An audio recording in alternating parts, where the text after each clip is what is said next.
Okay, I want to read you another chapter from Maria Simma's book, get us out of here. And this is called Illness. She's being interviewed. Good morning. Come on in, Nikki. How was your room at Mrs. Schwartzman's house? We've been friends nearly all of our lives, and she often helps me with addressing envelopes and such. And did she say how she was feeling? Oh, the room was wonderful, Maria. So much friendlier than some hotel. Thank you. That was a good idea for me to go there. She said she was well, but had to be careful because her heart was no longer the strongest. But she seemed happy to me. So let us continue. Speaking of physical weaknesses or disabilities, Maria, have souls come to you whom you knew and who were disabled in any way during their lives? Yes, many. When they then appeared to me, they were completely healed of it. Wheelchairs are gone, deformities and scars are gone. Once, however, a soul came with a large goiter.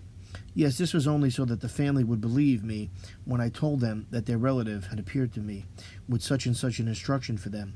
See, they asked me what he looked like, and so when I mentioned the goiter, they believed me and thus listened to the instruction. Now, I remember one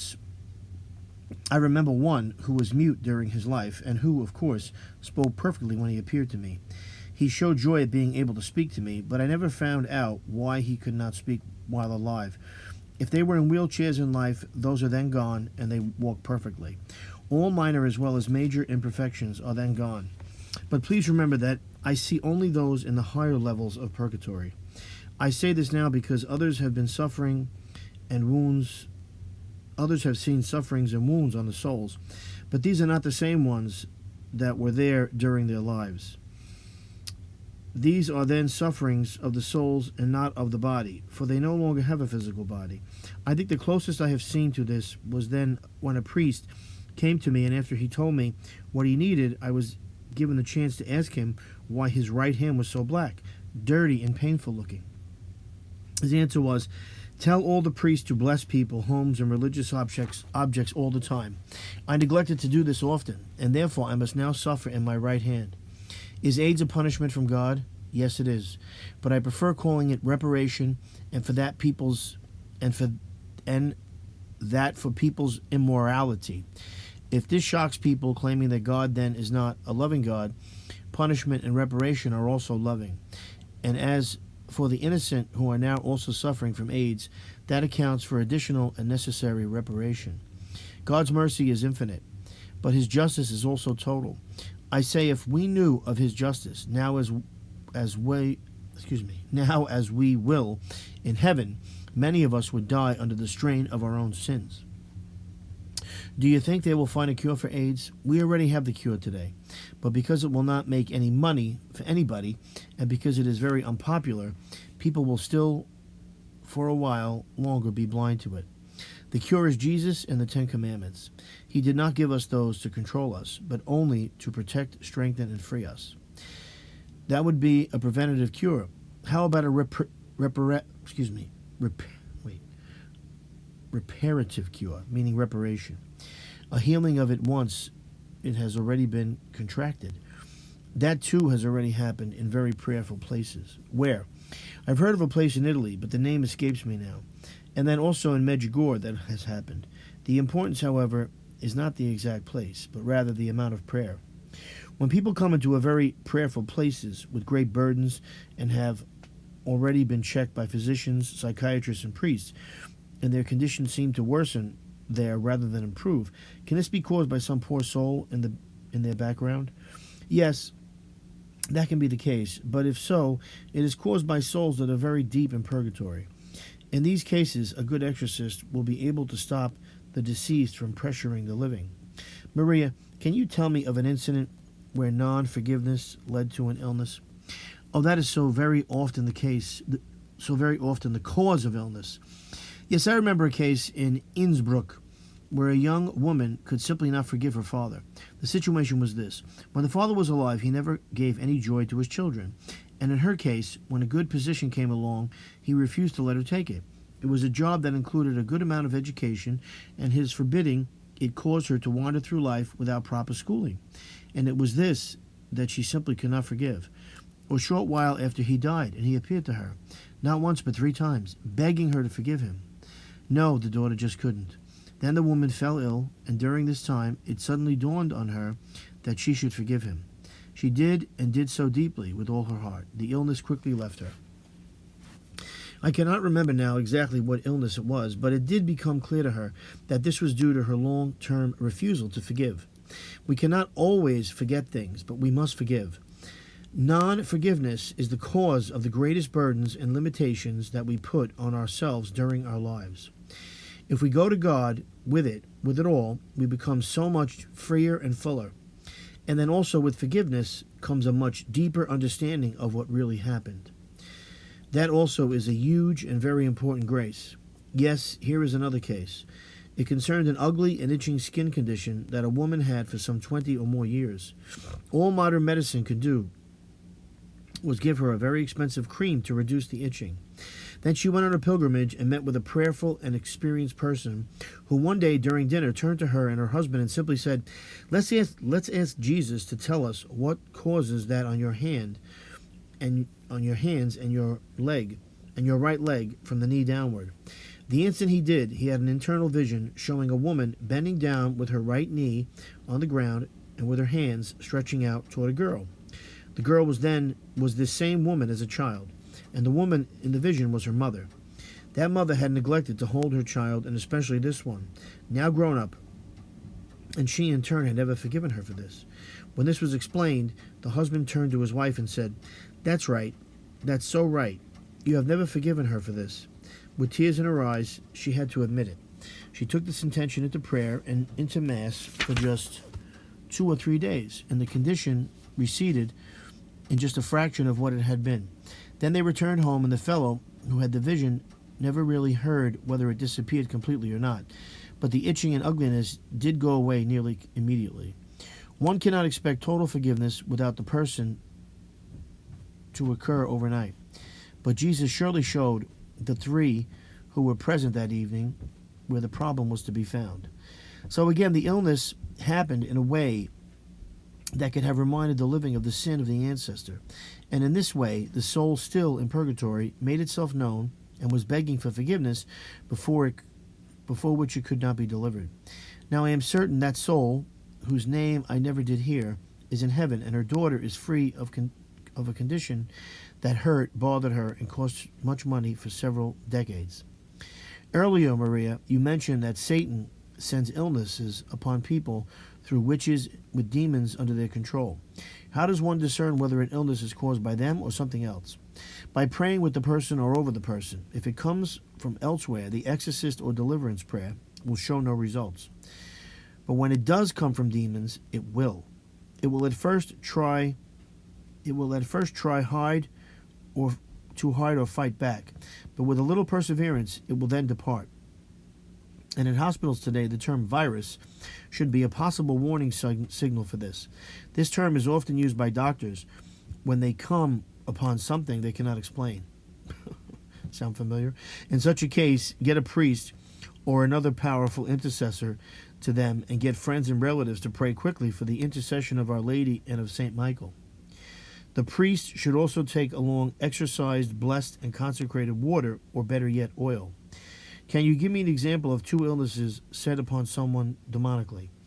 At the moment, I can think of 3 cases. One was pneumonia, another leukemia, and the third was a short but horridly painful case of back pains. This last case I know the most about, because it happened to a friend of mine, who for many months volunteered to work alongside one of the most respected priests in Europe. My friend suffered from a slightly pinched nerve between the 3rd and 4th vertebrae. This was at first treated with injections of a muscle relaxant, but this did not help at all, and it only became worse. But this time the pain was terrible. He then suspected that this might be demonic, and he called for 2 priests. The first one came, but doubted this suspicion of his. After a long and fruitless discussion, the priest did finally go ahead and pray against it. At the moment that he did this, the pains exploded and went running up and down my friend's right shoulder, arm, and thigh. It was as if a fork was ripping through his muscles and then stopped to grind into joints. It raced up and down as the priest prayed, and then after 3 or 4 minutes it receded dramatically. During this, however, my friend almost lost consciousness between spasms, cries, and screams. When it was over, the priest was in tears and acknowledged finally that the suspicion had been correct after all. Then 6 hours later, my friend, having slept a little, the second priest, the one for whom he was working, came to him as well, and he too started to pray against it. This time it only fought back about a third of what it had been before, and then calmed down entirely. The next morning he was up again after 5 days in bed and could resume with his work as before. 2 weeks later he visited me here and brought the situation to my exorcist friend. This man then prayed away the very small part that was still present and found out that it had been sent upon my friend by someone in that first town. My friend did not know the person there, but for the priest to have such a loyal and persevering assistant was enough to make the other one furious. Somebody put a curse on the guy. Did the unknown person need to know or see that there was a weak link, so to say, in your friend's back? Certainly the demons under the power of this poor person knew of this weak link, but also considered how well known the priest is. My friend was exposed to much spiritual warfare. Do prayers for healing and for deliverance help from a distance if the person is not open yet to being prayed with? Yes, definitely. And far too many people, including priests, do not have a faith strong enough to believe this, and thus do not put it into practice. In the Bible, Jesus healed the centurion's servant at a distance.